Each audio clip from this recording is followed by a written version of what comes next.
श्री कृष्ण कहते हैं, अपने हक के लिए लड़ना सीखो, क्योंकि जो शांत और चुप रहता है उसे कोई भी नहीं पूछता। कमियां तो मुझ में भी हैं, क्योंकि हर किसी पर बिना सोचे ही विश्वास कर लेता हूं। जहर से भी ज्यादा खतरनाक होता है प्यार। जो भी छक ले वो मर मर के जीता है। तुम्हें चाहने वाला जब तुम्हें वक्त देना ही बंद कर दे तो समझ लेना कि वो अब तुम्हारा नहीं रहा।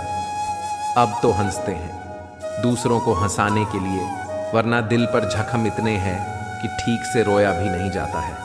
भगवान से मौत मांग ले, लेकिन इंसान से मोहब्बत कभी मत मांगना। तुम परवाह करना छोड़ दो, लोग तुम्हें तकलीफ देना छोड़ देंगे।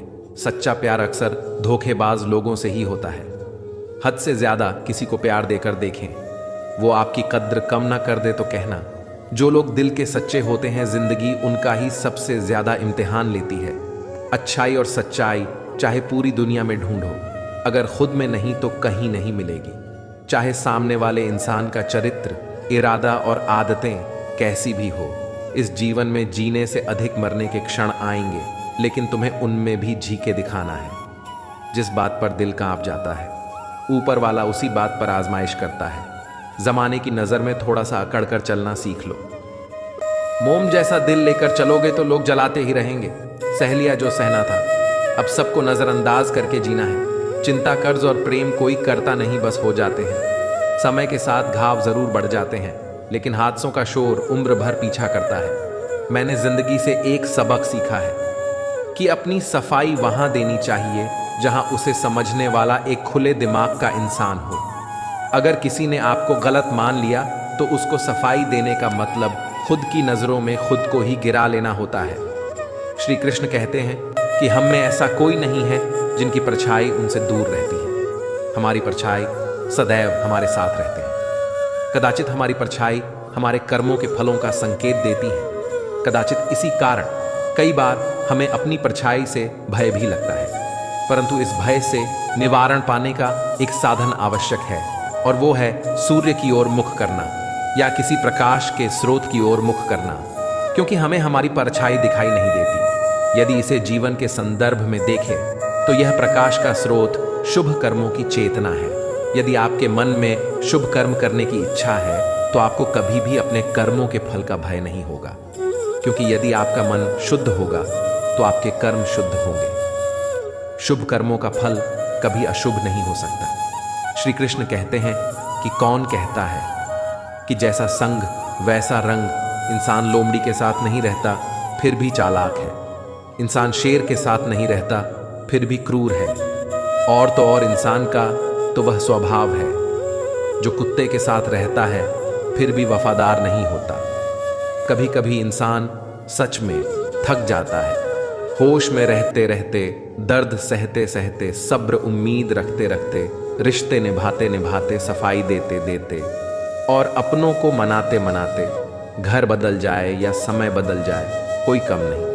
लेकिन सबसे ज्यादा दुख तो तब होता है जब कोई अपना बदल जाता है। सच्चे रिश्तों की खूबसूरती एक दूसरे की गलतियां बर्दाश्त करने में है, क्योंकि बिना कमी का इंसान तलाश करने निकलोगे तो अकेले ही रह जाओगे। सारा दर्द मुझे ही सौंप दिया। ऊपर वाले को मुझ पर कितना भरोसा था। मौत एक बार मारती है और जिंदगी बार मारती है। आपने बहुत सी बार देखा होगा और महसूस भी किया होगा कि आप किसी मुश्किल या मुसीबत में फंसे हुए हैं और उस मुश्किल या मुसीबत से निकलने का कोई रास्ता नहीं दिखाई दे रहा है। उस वक्त आप हिम्मत हारने वाले होते हैं या लगभग हार चुके होते हैं, और उस स्थिति में आपको सभी देवी देवता, अल्लाह, भगवान, खुदा सब याद आ जाते हैं।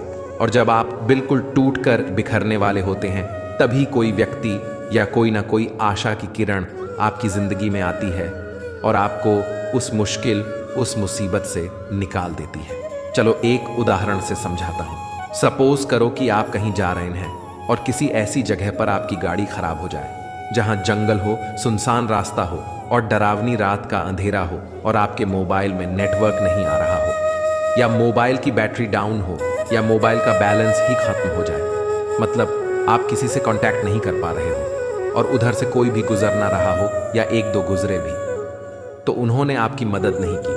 अब सोचो उस स्थिति में आपकी क्या हालत होगी। एक तो रात, ऊपर से बदमाशों, डकैतों का डर और जंगली जानवरों का डर अलग से। अब जरा सी आहट ही आपकी जान निकालने के लिए काफी है। आपको साक्षात यमराज सामने दिखाई देने लगेंगे। अल्लाह, खुदा, भगवान, ईश्वर सभी एक साथ याद आने लगेंगे और जुबान पर सिर्फ एक ही बात होगी कि हे मेरे मालिक, हे मेरे भगवान, बस मुझे एक बार इस मुश्किल से निकाल कर सही सलामत घर पहुंचा दे। कुछ लोग तो मन्नत तक मांग लेते हैं। आपका खून सूखने वाला ही होता है कि तभी कोई आपके पास आकर रुकता है और आपकी मदद करता है, जिससे आप सही सलामत घर पहुंच जाते हैं और घर पहुंचकर आप उस व्यक्ति को बार बार धन्यवाद देते हैं। अब यहाँ पर एक बात सोचने वाली है, क्या वह व्यक्ति अपनी मर्जी से आया था? क्या उसका आना एक इत्तेफाक था, या उसे उस रब ने, उस मालिक ने, उस भगवान, उस खुदा ने आपके पास भेजा था? जहाँ तक मेरा मानना है, उसे उस मालिक, उस भगवान ने आपके पास भेजा था ताकि आप उस मुश्किल, उस मुसीबत से निकल सकें, क्योंकि ईश्वर सभी जगह नहीं आ सकते। वो आपकी मदद करने के लिए किसी न किसी को आपके पास भेज देते हैं। ये तो मात्र एक उदाहरण था। इसी तरह की बहुत सी बातें हमारी जिंदगी में होती हैं। आज मैं ऐसी ही एक कहानी आपके सामने पेश कर रहा हूँ जो आपको बताएगी कि भगवान सबकी सुनता है और सबकी मदद भी करता है। बस आपको धैर्य और खुद में तथा भगवान में विश्वास रखना है। एक बहुत बड़े तथा मशहूर डॉक्टर थे जिनका नाम मार्क था। वह एक कैंसर स्पेशलिस्ट थे। एक बार वे किसी सम्मेलन में भाग लेने लिए किसी दूर के शहर जा रहे थे। वहां उनको उनकी नई मेडिकल रिसर्च के महान कार्य के लिए पुरस्कृत किया जाना था। वे बड़े उत्साहित थे तथा जल्दी से जल्दी वहां पहुंचकर पुरस्कार पाना चाहते थे। उन्होंने इस शोध के लिए बहुत मेहनत की थी। उनके जहाज के उड़ने के कुछ समय बाद उनके प्लेन में तकनीकी खराबी आ गई, जिसके कारण प्लेन, हवाई जहाज को आपातकालीन लैंडिंग करनी पड़ी। दूसरी फ्लाइट कई घंटे लेट थी। डॉक्टर मार्क को लगा कि वे अपने सम्मेलन में सही समय पर नहीं पहुंच पाएंगे, इसलिए वह प्लेन से उतरे और उन्होंने स्थानीय लोगों से सम्मेलन तक का रास्ता पता किया और एक टैक्सी किराए पर ली। पर उनको टैक्सी तो मिली, लेकिन बिना ड्राइवर के। इसीलिए उन्होंने खुद ही टैक्सी चलाने का निर्णय लिया। जैसे ही उन्होंने यात्रा शुरू की, कुछ देर बाद बहुत तेज आंधी तूफान शुरू हो गया। रास्ता लगभग दिखना बंद सा हो गया, जिसकी वजह से वे गलत रास्ते की ओर मुड़ गए। लगभग 2 घंटे भटकने के बाद उनको समझ आ गया कि वे रास्ता भटक गए हैं। थक तो वे गए ही थे, भूख भी उन्हें बहुत जोर से लग गई थी। उस सुनसान सड़क पर भोजन की तलाश में वे गाड़ी इधर उधर चलाने लगे। कुछ दूरी पर उनको एक पुराना सा मकान दिखा। उन्होंने बिल्कुल मकान के नजदीक अपनी गाड़ी रोकी। परेशान से होकर गाड़ी से उतरे और उस छोटे से घर का दरवाजा खटखटाया। एक स्त्री ने दरवाजा खोला।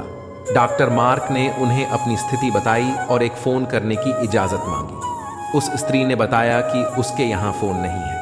फिर भी उसने उनसे कहा कि आप अंदर आइए और चाय पीजिए और थोड़ा आराम कीजिए। मौसम थोड़ा ठीक हो जाने पर आगे चले जाना। भूखे और थके हुए डॉक्टर ने तुरंत हामी भर दी।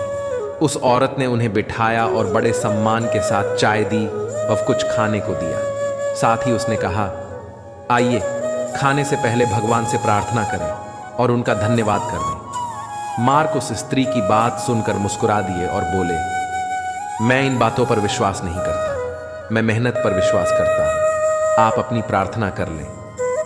चाय पीते हुए डॉक्टर मार्क उस स्त्री को देखने लगे जो अपने छोटे से बच्चे के साथ प्रार्थना कर रही थी। उसने कई प्रकार की प्रार्थनाएं की। डॉक्टर मार्क को लगा कि हो न हो इस स्त्री को कुछ समस्या है।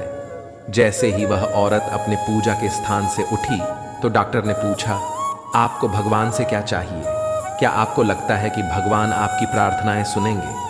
उस औरत ने धीमे से उदासी भरी मुस्कुराहट के साथ कहा, ये मेरा लड़का है और इसको कैंसर है, जिसका इलाज मार्क नाम के एक डॉक्टर कर सकते हैं। लेकिन मेरे पास इतने पैसे नहीं हैं कि मैं उनके पास उनके शहर जा सकूं, क्योंकि वे दूर किसी शहर में रहते हैं।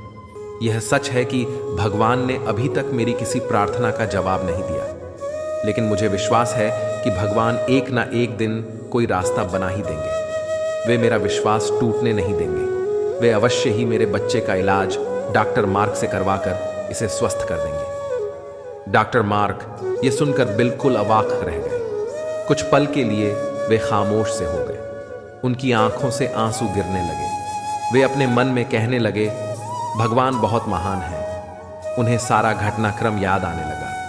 कैसे उन्हें सम्मेलन में जाना था, कैसे उनके जहाज को इस अनजान शहर में आपातकालीन लैंडिंग करनी पड़ी, कैसे टैक्सी के लिए ड्राइवर नहीं मिला और वे तूफान की वजह से रास्ता भटक गए और यहां आ गए। वे समझ गए कि यह सब इसलिए नहीं हुआ कि भगवान को केवल इस औरत की प्रार्थना का उत्तर देना था, बल्कि भगवान उन्हें भी एक मौका देना चाहते थे कि वे भौतिक जीवन में धन कमाने, प्रतिष्ठा कमाने आदि से ऊपर उठें और असहाय लोगों की सहायता करें।